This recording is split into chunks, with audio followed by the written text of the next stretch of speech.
What's up, everybody? This is Billy Ward from the Action Network. We're taking an early look at some UFC 302 betting lines next week on Saturday, June 1st is the date of the event.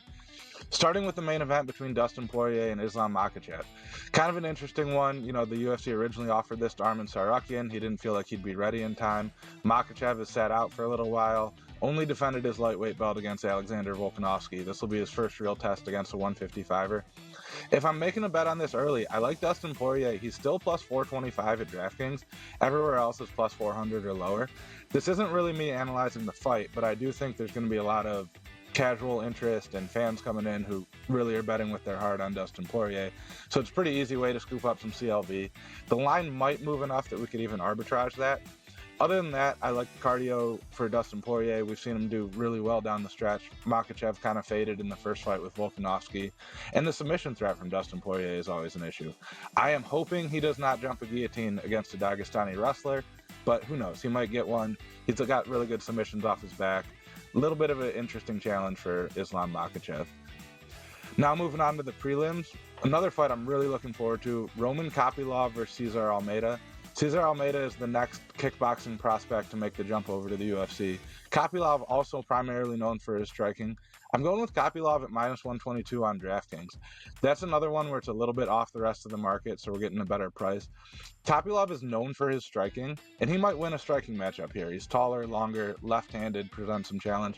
He's also a Dagestani former Sambo champion. This fight reminds me a lot of Abus Magomedov fighting Warley Alves last week.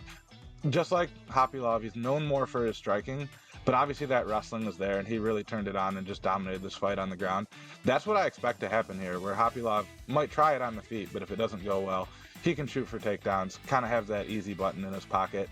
Minus 122, I expect the line to get a little bit longer from here. It's already started to move a little bit. And then finally, Phil Rowe at plus 135 on at Caesars. This is another fight where we're getting a little bit of a better line at Caesars than the prevailing market. It's came down somewhat at certain books. He's fighting Jake Matthews, but Rowe is coming off a split decision loss to Neil Magny that you could really argue he won. That fight has aged really well with Magny picking up a win recently. Magny is ranked in the top 12. Jake Matthews has never beat a ranked opponent, and he's 2-3 over his last 5. So this is a big step up for Jake Matthews. I like the plus money on Phil Rowe. I don't expect it to last throughout the week. This one could close closer to a pick'em. That's one that I definitely want to make earlier rather than later. And for more UFC 302 coverage, be sure to head to actionnetwork.com. We will have articles, picks, all kinds of content this week. And for our final betting thoughts, check out the UFC's betting preview with Sean Zerillo and I. Should be out on Friday afternoon. Thanks, everyone.